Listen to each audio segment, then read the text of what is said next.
Bueno, es un placer estar hoy con ustedes para discutir una pregunta que ha sido central en la preocupación de los economistas y de todos los ciudadanos del mundo.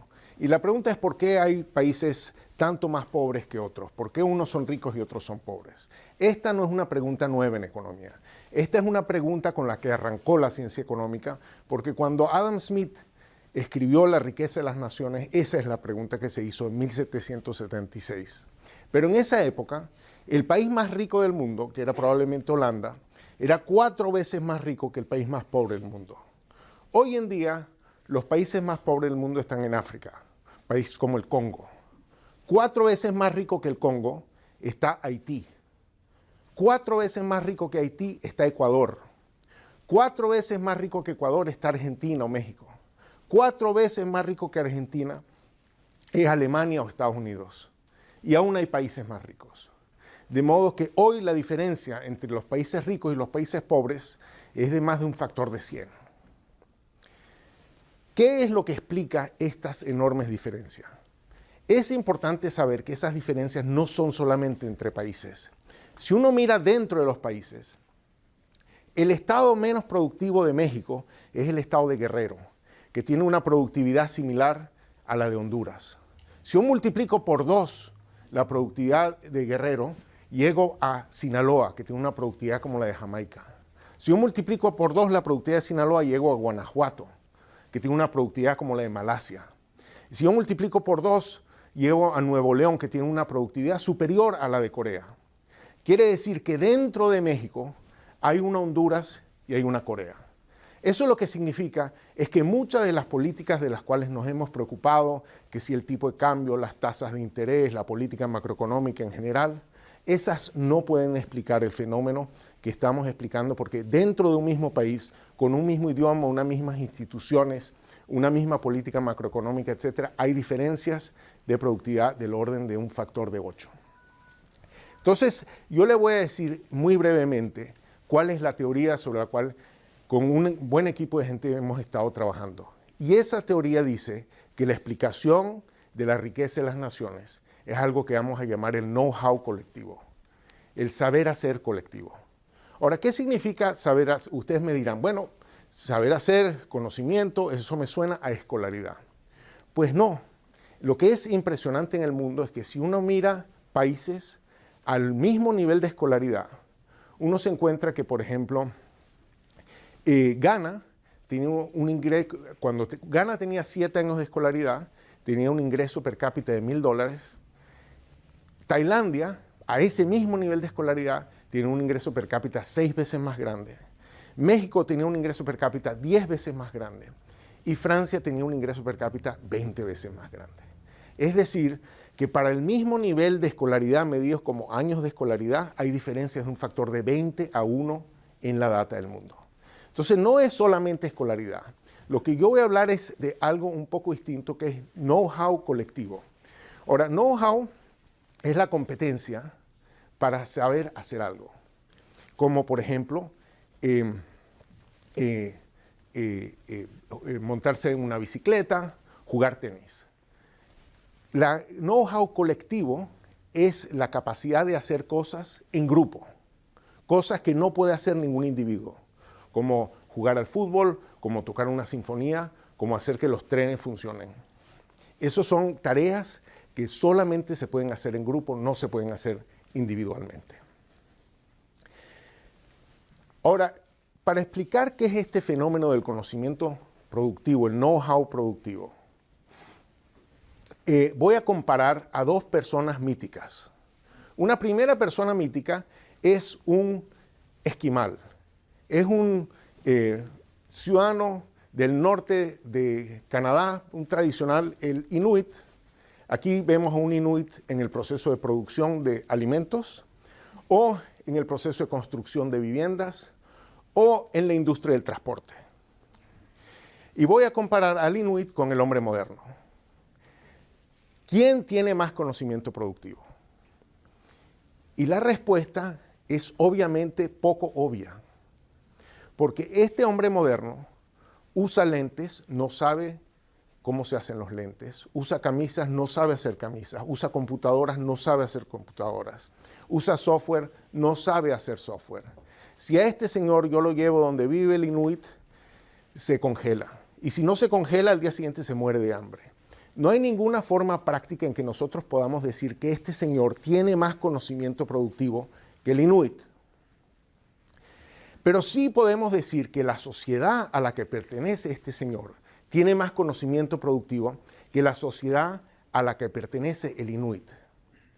Y no es porque él sepa más que el inuit como un individuo, sino porque el inuit sabe más o menos toda la tecnología que conoce su sociedad tradicional.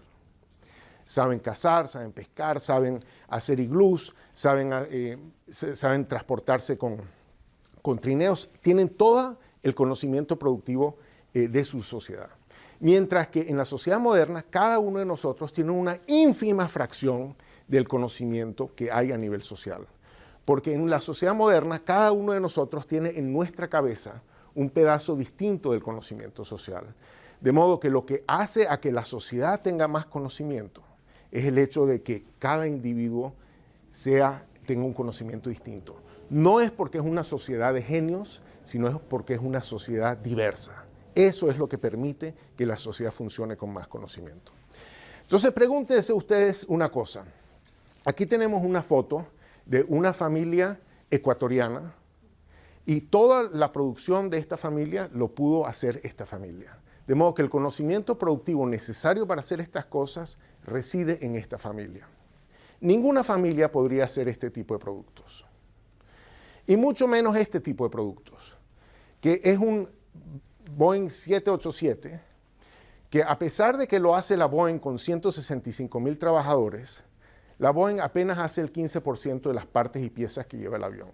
Y para hacer el avión hace falta empresas que no caben ni siquiera en un país. O sea que uno podría decir que ni siquiera un país sabe hacer un avión. Hace falta mucho más gente que eso.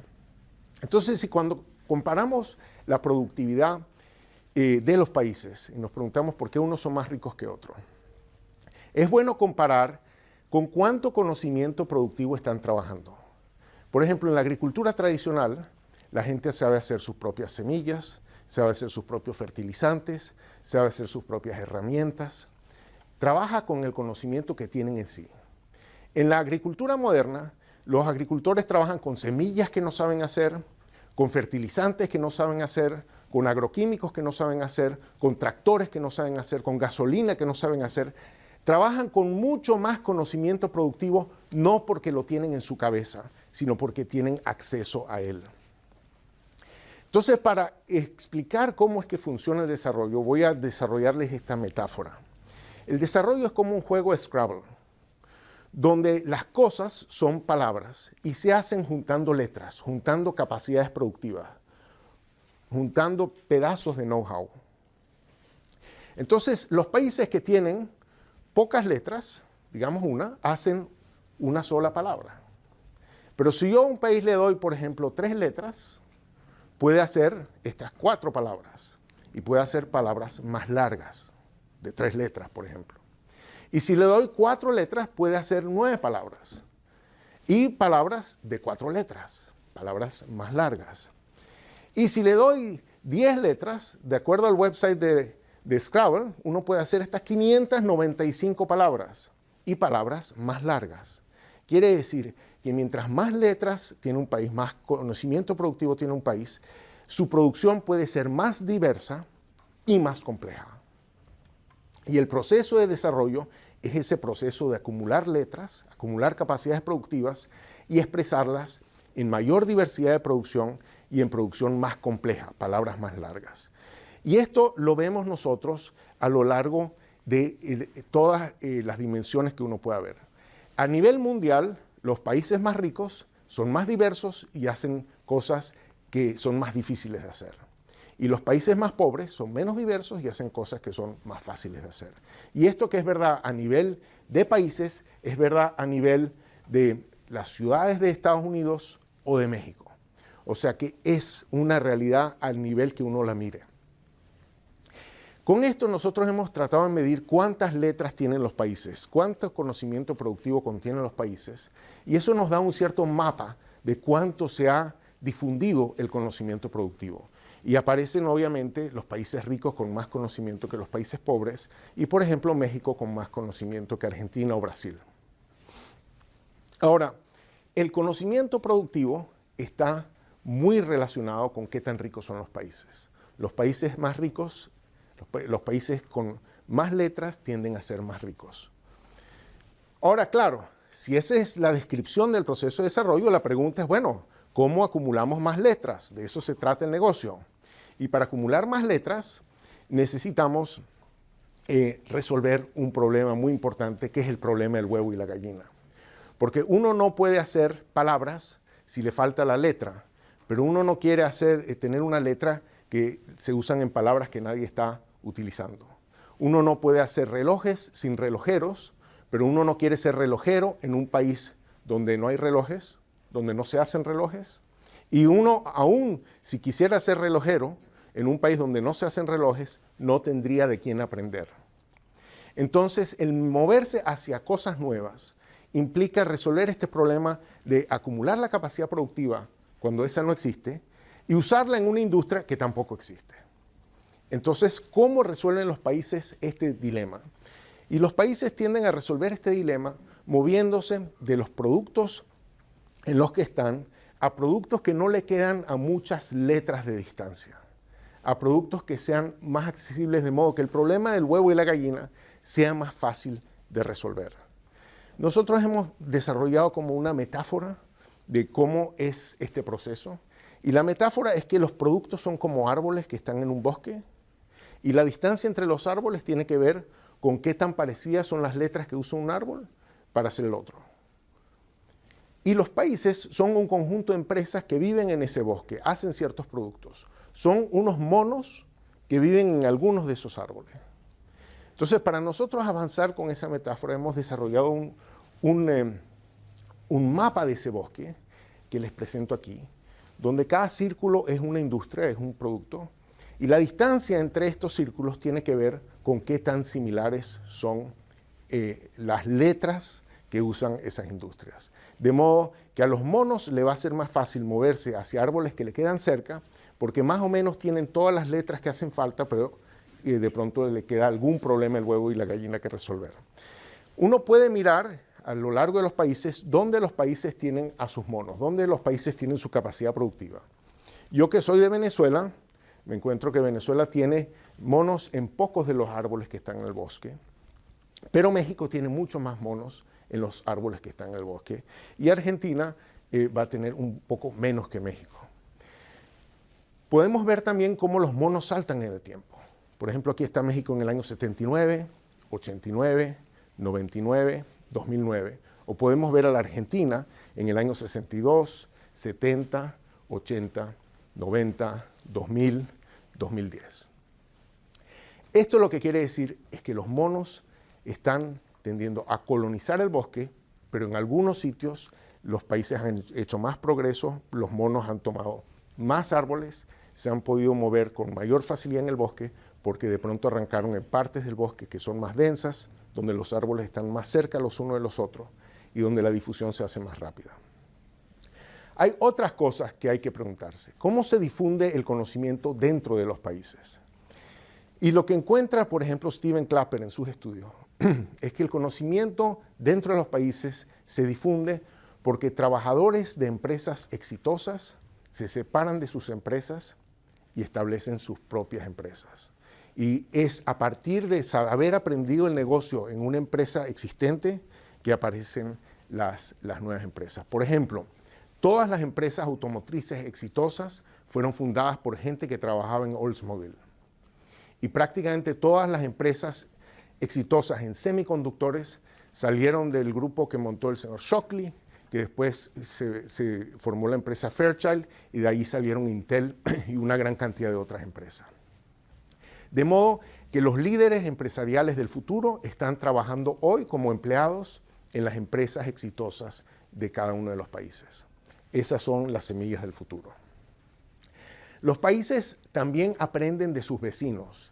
al igual que los estados y las ciudades aprenden de sus vecinos. Nosotros encontramos que la proximidad hacia gente que sabe hacer las cosas ayuda enormemente a saber hacer las cosas. De modo que hay que mirar hacia afuera, hacia los vecinos, para ver cómo se pueden aprender las cosas. Igualmente, es muy importante en el proceso de difusión del conocimiento la inmigración. Es más fácil mover cerebros que mover el conocimiento productivo a los cerebros. Una vez que se movió el cerebro y que empezó a actuar, es muy fácil para ese cerebro entrenar al próximo. Pero es muy difícil adquirir ese conocimiento si uno no tiene esa semilla inicial, y la inmigración tiene un rol fundamental en eso. ¿Qué puede hacer el gobierno en todo esto? Bueno, el gobierno en cierto sentido es un proveedor de letras. De algunas de las letras, pues no está involucrado el gobierno, pero muchas de las letras involucran a que el gobierno provea algún servicio, alguna actividad, algún insumo, alguna infraestructura.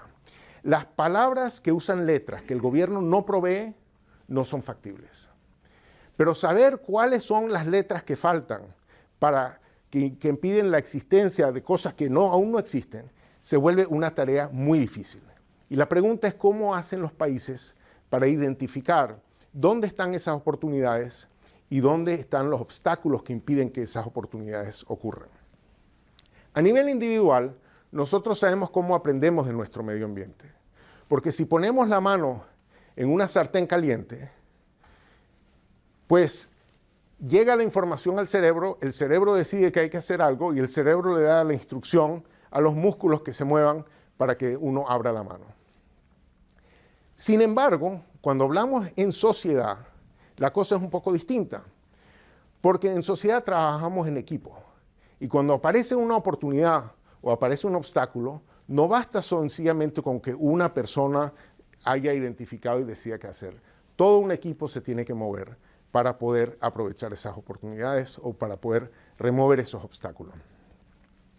De modo que el reto del desarrollo es el reto de acumular conocimiento productivo, difundirlo en la sociedad, y eso implica una cooperación muy profunda entre el gobierno y su sociedad. Muchas gracias.